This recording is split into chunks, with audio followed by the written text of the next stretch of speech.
Electricity is an important energy form, one that's safe while it's in its intended environment. Misuse, vehicle accidents, storms, or fires, however, can release it from that environment. Electricity travels 186,000 miles per second. You can't move quickly enough to avoid injury from a contact, but by thinking before acting, you can avoid problems. This program will help by describing basic steps you should take regarding electricity. Now, some of them will seem obvious, but National Safety Council statistics indicate that electrical contacts nonetheless kill 800 people a year.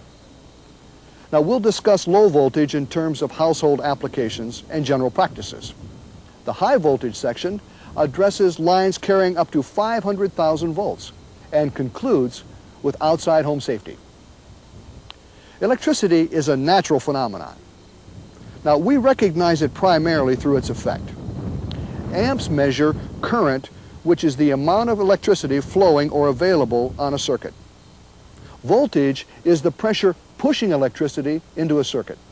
And electricity always seeks the path of the least resistance to the ground. How well you're grounded, the current's path, and the duration determine the effect of electrical contact on human bodies. We'll begin low voltage safety by considering these milliamp ranges, which scientific studies have established. A milliamp is 1,000th of an amp. Electricity becomes noticeable at 10 milliamps or less. Encompassing static electricity, it causes a slight sensation. The 10 to 13 milliamp range constitutes let-go current. Now, if you react too abruptly to this contact, you could fall or contact other energized circuits. If this hedge trimmer should short out while you were using it, you could be exposed to 13 to 18 milliamps, which we call freezing current. Until the electricity is turned off, you can't release the source of the shock. The next current range, 18 to 24 milliamps, will immobilize your muscles and contract your diaphragm, interfering with breathing. Now, contact with 24 to 50 milliamps will paralyze you and make you lose consciousness or stop breathing. And if 50 to 200 milliamps cross your heart, you sustain ventricular fibrillation, affecting your heartbeat and circulation.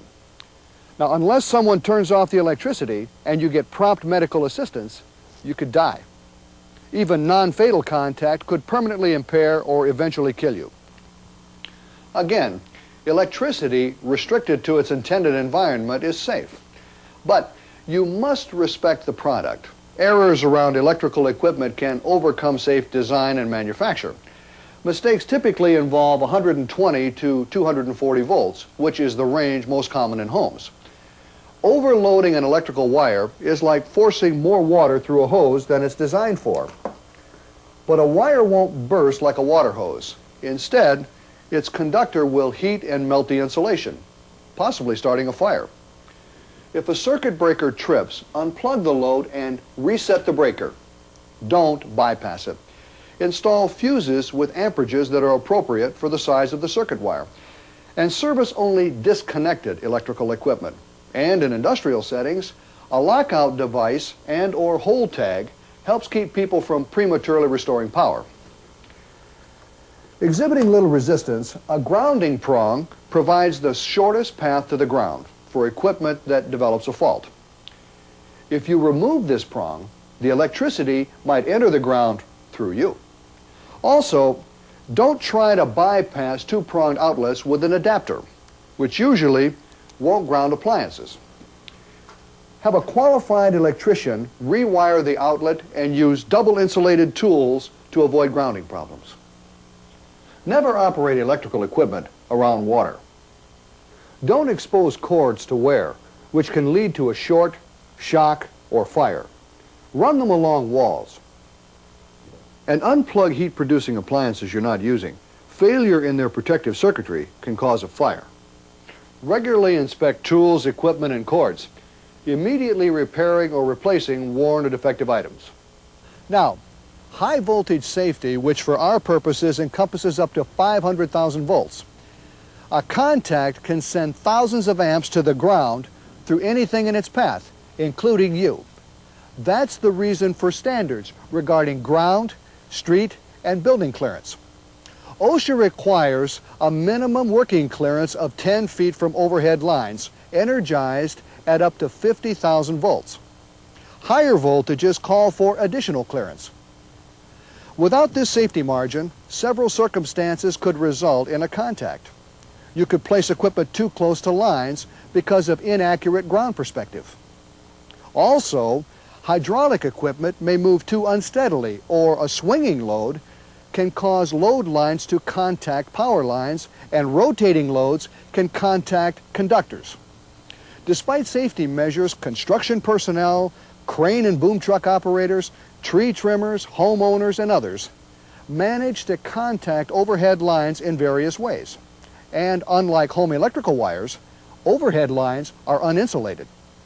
Look for overhead lines before operating equipment and assume they're live. If a vehicle with a seat or operator platform that you're on contacts a line, stay put. You're safest on the vehicle. Only after utility personnel cut electricity should you exit it or let others approach you. Electricity will flow through anyone who contacts the ground and vehicle. Voltage from energized ground can also injure or kill you. Electricity might be entering surrounding surfaces through an energized vehicle and its tires, or through downed lines. Even downed lines which aren't sparking, burning, or smoking can carry electricity, and an apparently dead line may suddenly resume sparking. Until utility personnel clear the area, don't try rescuing contact victims. That's as dangerous and pointless as touching a live line. Voltage in an energized surface will be highest at the point of contact and will decrease with distance.